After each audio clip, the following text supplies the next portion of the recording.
Salam dan bahagia, saya Roswita Rifernaloba bersama kedua rekan saya, Maria Octavia Vembea dan Agnesia Jenny Dodo akan membahas tentang aset dan kewajiban. Sebelumnya mari kita membahas tentang aset. Aset adalah elemen neraca yang membentuk informasi berupa posisi keuangan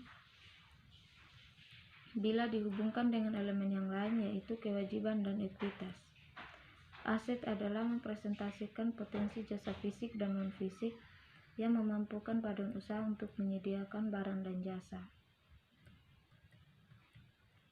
Berikutnya, aset menurut Financial Accounting Standard Board. Aset adalah manfaat ekonomi masa mendatang yang cukup pasti yang diperoleh atau dikuasai atau dikendalikan oleh suatu entitas sebagai akibat transaksi atau kejadian masa lalu. Berikutnya, aset menurut The International Accounting Standard Committee. Aset didefinisikan sebagai suatu sumber daya yang dikendalikan oleh perusahaan sebagai hasil kejadian masa lalu yang mana manfaat ekonomi dan ekonomis masa mendatang didapatkan oleh perusahaan. Berikutnya, aset menurut Australian Accounting Standard Board. Aset merupakan sebagai potensi jasa atau manfaat ekonomis yang dikendalikan oleh pelaporan entitas sebagai hasil transaksi masa lalu atau kejadian masa lalu lainnya. Berikutnya, karakteristik aset. Dari berbagai definisi di atas, dapat disimpulkan bahwa terdapat 3 karakteristik aset yang paling utama yang harus dipenuhi agar suatu objek atau pos dapat disebut aset. Yang pertama itu ada manfaat ekonomi masa datang yang cukup pasti. Untuk dapat disebut sebagai aset, suatu objek harus mengandung manfaat ekonomi di masa mendatang yang cukup pasti. Ini mengisyaratkan bahwa manfaat tersebut terukur dan dapat dikaitkan dengan kemampuannya untuk mendatangkan pendapatan atau aliran kas di masa mendatang. Aset adalah sumber ekonomi karena potensi jasa atau utilitas yang melekat di dalamnya. Berikutnya itu dikuasai oleh entitas. Untuk dapat disebut sebagai aset, suatu objek atau pos tidak harus dimiliki oleh entitas tetapi cukup dikuasai oleh entitas. Pemilikan mempunyai makna yuridis atau legal. Artinya, untuk memiliki suatu objek diperlukan proses yang disebut transfer hak milik. Berikutnya, karakteristik akibat transaksi atau kejadian masa lalu. Kriteria ketiga ini sebenarnya menyempurnakan kriteria penguasa dan sekaligus sebagai kriteria atau tes pertama pengukuran objek sebagai aset tetapi tidak cukup untuk mengakui secara resmi dalam sistem pembukuan. Berikutnya karakteristik pendukung aset. Yang pertama itu ada melibatkan biaya. Perolehan aset pada umumnya melibatkan pengeluaran sumber ekonomi, misalnya kas sebagai penghargaan kesepakatan. Berikutnya kita akan membahas tentang pengakuan aset. Aset diakui dalam laporan posisi keuangan kalau besar kemungkinan bahwa manfaat ekonominya di masa mendatang diperoleh perusahaan dan aset tersebut mempunyai nilai atau biaya yang dapat diukur dengan andal. Pengakuan dilakukan dengan menyatakan pos tersebut baik dalam kata-kata maupun dalam jumlah uang dan mencantumkannya ke dalam laporan keuangan. Pos yang memenuhi kriteria tersebut harus diakui dalam laporan keuangan. Dalam pengertian ini menegaskan bahwa aset harus dapat dinilai dan diukur. Baik, Selanjutnya, saya akan menjelaskan tentang pengukuran aset. Jika suatu objek atau pos telah memenuhi definisi aset, maka hal yang harus diketahui berikutnya ialah pengukurannya. Pengukuran aset adalah merupakan penentuan jumlah satuan moneter yang harus dinyatakan atau dilekatkan pada aset. Pengukuran merupakan syarat suatu aset dapat diakui, artinya bahwa aset dapat diakui jika dapat diukur dengan handal. Pengukuran dilakukan berdasarkan manfaat ekonomi masa datang.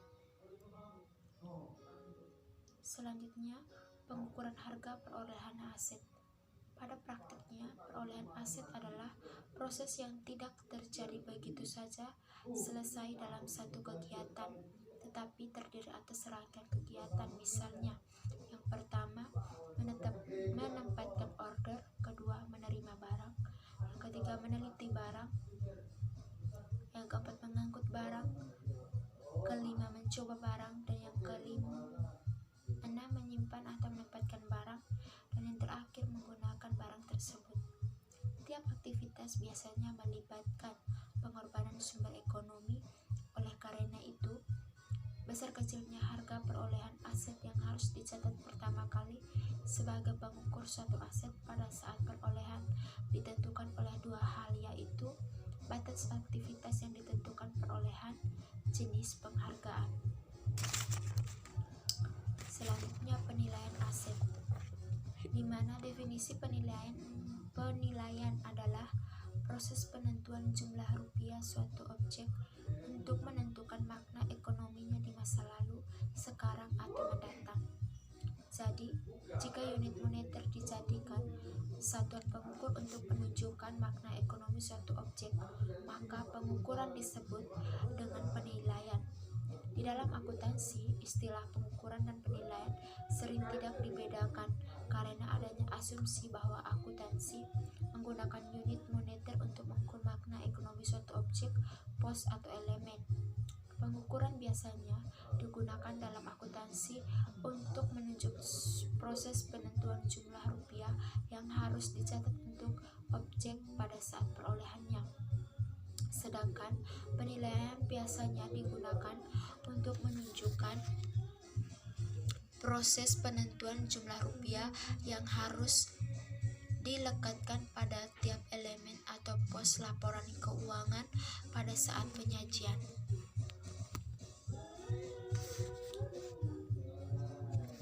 Tujuan penilaian aset. Tujuan penilaian aset adalah merepresentasikan atribut pos-pos aset yang berpaut dengan tujuan pelaporan keuangan dengan menggunakan dasar penilaian yang disesuai. Selanjutnya, konsep dan dasar penilaian aset.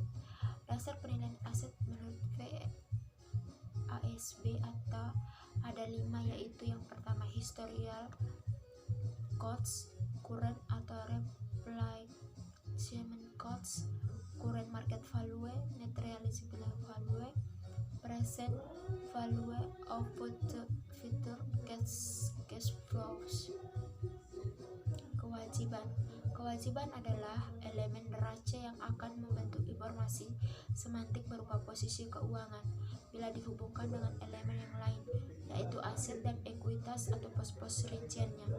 Kewajiban menunjukkan sebagian sumber dana dari aset badan usaha berupa potensi jasa atau manfaat fisik dan non-fisik yang memampukannya untuk menyediakan barang dan jasa. Karakteristik kewajiban. Secara umum dapat dikatakan bahwa kewajiban mempunyai karakteristik utama, yaitu pengorbanan manfaat ekonomi masa mendatang, keharusan sekarang untuk mentransfer aset, yang ketiga timbul akibat masa lalu.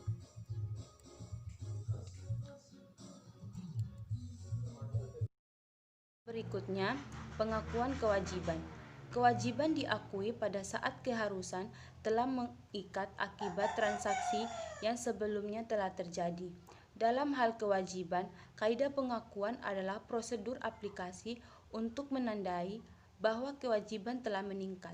ada 4 kaidah pengakuan untuk menandai pengakuan kewajiban, yaitu yang pertama, ketersediaan dasar hukum kewajiban.